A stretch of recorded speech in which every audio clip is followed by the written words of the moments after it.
What's going on, everybody? These are my Week 16 NFL DFS picks.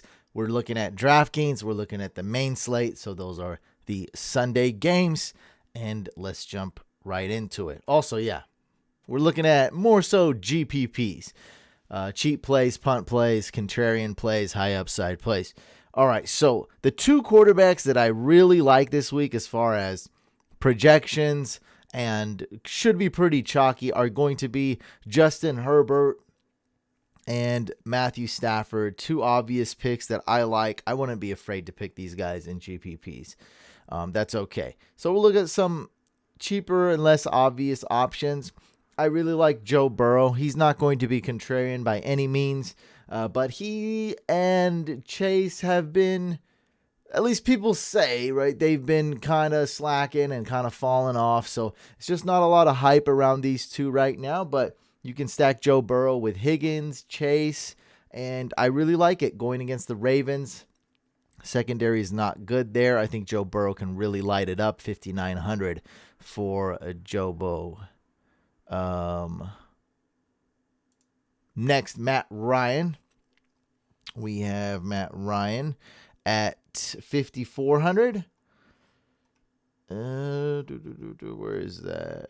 All right, there we go. And he's going up against the Lions, and he's going to be really cheap, and I don't think a lot of people have faith in him. So I don't think a lot of people is going to be picking him.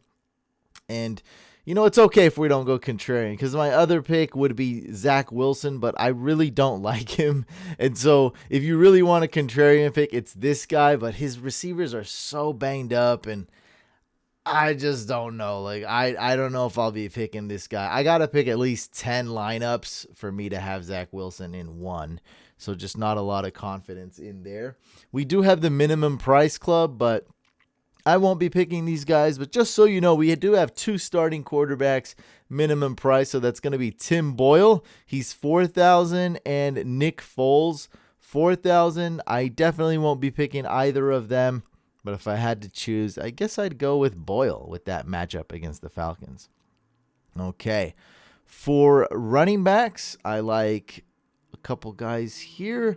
At 5,900, we're going to go with James Robinson. Love the matchup. He's a top 3 running back this week for me, just in terms of projections. And I do like Michael Carter. Those are my two picks, and that's it. So Michael Carter at 5,200. Had a terrible game last week, but this week against the Jags, good things may happen. So I like Michael Carter. Hopefully he can catch a lot of passes to kind of substitute for all those wide receivers being hurt or out or doubtful for the New York Football Jets. Okay, moving on to wide receivers. Wow, we're zooming through this, huh? So moving on to wide receivers, I do like Lockett over Metcalf. Now, no one's going to pick Metcalf. A lot of people are going to pick Lockett. I still like Lockett over Metcalf. I would go with him. So I do like Lockett at 6,700 going against the Bears. Russell Gage is okay, but I think I'd rather have Odell Beckham Jr. if I'm going in that range. Odell Beckham Jr., 5,300. I think this is kind of an obvious pick, though. And then the most obvious pick is going to be Antonio Brown. Absolutely love it. You can't get a better quote-unquote guarantee and return of value than Antonio Brown at 4,900 going against the Panthers. Now, the fantasy football community is going crazy for Antonio Brown. Almost as crazy as when they went for Javonte Williams when Melvin Gordon was out when they faced, was it the Chiefs? Yeah. Not quite that crazy, but just so you know, there is a good amount of craze, and this guy will be heavily owned. So what's the point of me doing wide receivers, right? What are we doing? Well, I do have somebody for you. All right. It's not a genius pick. I'm not going to be like, this is just a killer one. People will figure this out, but I'm still really excited for this one. Braxton Berrios, right? This is like the theme of every single pick. So for every position is the New York Jets wide receivers are banged up. So Braxton Berrios, we've actually seen this guy do it a lot. We've seen him be in the first place lineups, either for showdown or for the Millie Maker. Like he's been there this year and last year. So he's done it with different regimes, different quarterbacks, and we're back again. And look at this, guys. Week 14, 10 targets. Week 1, I believe his touchdown was a special teams touchdown, but only one target week 15. But look at that, 10 targets. Week 14 against the Saints. Now he's going up against the Jags. He's basically minimum price, which is $3,000 for minimum price. This guy's $3,500. So I like Braxton Berrios. I won't call him a genius, super contrarian pick, but at the same time, he's going to be super cheap, and not that many people are going to pick Braxton Berrios.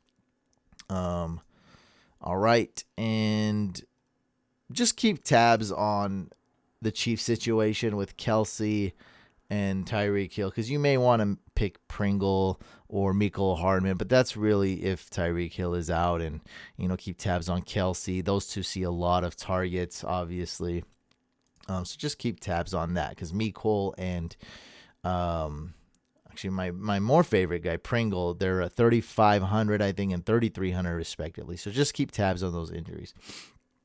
For tight ends, other than going through the obvious picks, right? We like Mark Andrews, we like Gronk, of course.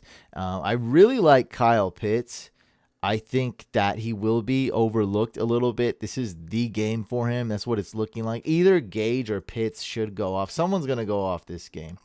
I think everyone's thinking Cordell Patterson, but look, Kyle Pitts hasn't been that bad. He's currently sitting at tight end 8 in half PPR, and maybe he'll get a lot of targets. He's on a team that throws the ball, and this should be a heavy mismatch for the Lions, and he hasn't really blown up since, what week was that?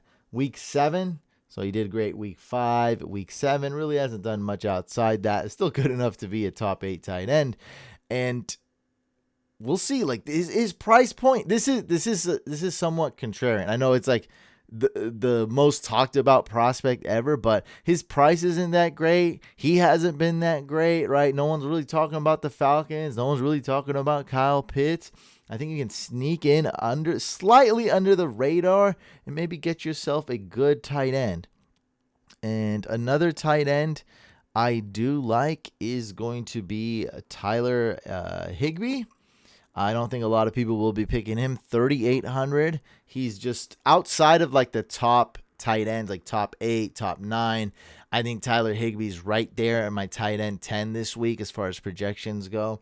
And so, outside of the obvious names, we're playing tight end roulette. And, well, this guy's at the top of my list. This is where, I'm going heavy on if I had to pick one of those tight ends outside those tier 1 and tier 2 tight ends.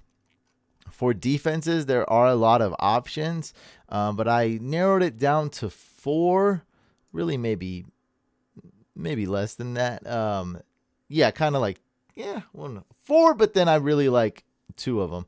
Okay, so the Buccaneers are the most expensive defense, and they should be pretty safe because they're going to seem to wreak havoc on some aspect of the game going against the Panthers, who are going to be rotating quarterbacks. And that's what the coach said, by the way. The Eagles are my most favorite because they are $500 cheaper going against the Giants. So let's go with the Eagles D. Let's load them up. They're my favorite. If you want to save a little bit, go with the Seahawks for sure. Seems like Nick Foles is starting, and Seahawks D should be great. 3,000 going against the Bears. And if you want to go really risque, we have some really good defenses that are almost minimum price. Falcons D in what should be a low-scoring game. They're not a good defense, but they are going against a bad offense. And looks like Jared Goff is going to be out. So I love the Falcons D as a cheap punt play. Now, again, they're not that good as a defense, but this is DraftKings. We're playing a different game here. And the Bears D could be okay against the Seahawks at 2,500, but I don't know. It's just really because of the price point. This should be a low-scoring game as well, But projections are showing that Russell Wilson will find a way not to be absolute trash.